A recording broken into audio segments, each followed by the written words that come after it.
He has really started his political activity based on this racist lie that our first black president was not an American citizen.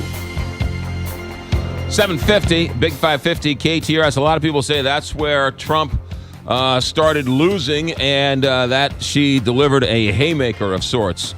Stephen Roberts, ABC News political analyst, joins us to get his take on the whole thing. Good morning, Stephen Roberts. No, good morning. I don't think Hillary Clinton won this debate. I think Donald Trump lost it.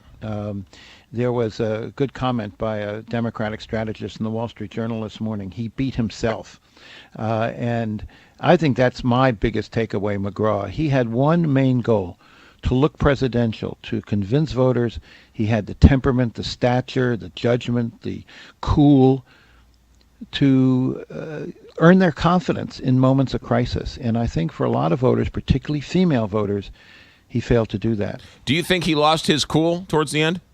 Yes, I do. I think that that's the real Donald Trump. I mean, and in the primaries, he bulldozed his way past Lion Ted and Little Marco and low energy Jeb, but he was in the big leagues now.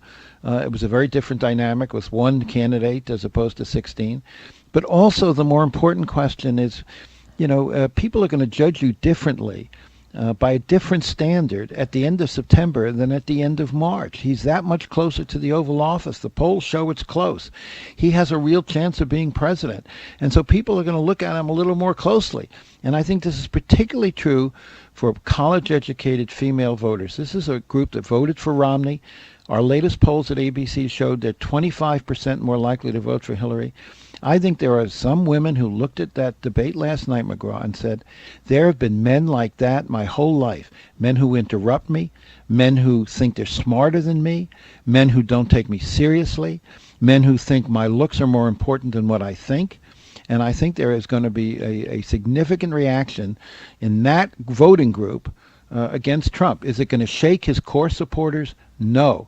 But there is that marginal group of Republican moderate women. I think it's really going to hurt him. Oftentimes in a debate, Stephen Roberts, it's the not the words that are spoken, but how they're spoken, the reactions, the frowns, the sniffles, the smirks. She was a rock on the split screen. He was all over the place. How much of an effect does that have? Significant. I think you're absolutely right. I think the visual impact. Look, let's remember the nature of television. The visual impact is enormous. There were some people who said before the debate, the best way to watch the debate is with the sound off and just look at the visual impact. I do think the smirks, the shrugs, the facial expressions are all part of that picture that I'm talking about. I think it's going to be particularly offensive to better educated women voters. The other group that I'm really interested to see if they're affected, we've seen a lot of polls in recent days, McGraw, that have showed that Trump supporters are more excited and more likely to vote than Clinton supporters. She has some soft spots, particularly with African Americans and younger voters, people who are very important to the Obama coalition. Yeah, the polls showed they're going to vote majorities for Clinton, but are they excited? And are they going to get out there? And are they going to work for her? And are they going to get to the polls? She has a big problem there. And can she use the debate last night? Moments like when she said to Trump, his attitude on the birther issue was a racist lie. Can she use that kind of leverage to say to the African American community, you can't sit on the sidelines here. You can't take this for granted. You could wind up with a president who is a renowned racist. Do you really want that, or do you really have to get in gear? That's another question. Can she use this to galvanize her own troops who have been lackadaisical? I think he started off pretty good, and oddly enough, I thought he lost steam and lost a little energy towards the end of the night. What do you think, Stephen Roberts, was his best body blow to Hillary Clinton? I think the issue of trade, McGraw, and I agree with you. In the beginning, I thought he was much more forceful. This is one of her weakest points. She has been a supporter of international trade. Her husband signed the NAFTA agreement. She called the Pacific deal a gold standard. She knows, like virtually every economist knows, that trade on balance is an enormous net plus for this country.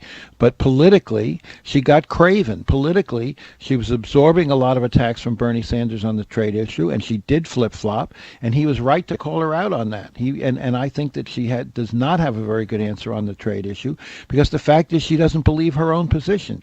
She knows that trade is a positive for America, but she can't say it politically, and so she has gotten caught in that crossfire. I also think at times that she looked just a little weak in the face, particularly in the beginning. He's a very forceful and magnetic personality, but toward the end, that forcefulness turned into bullying. That magnetism turned into irritation.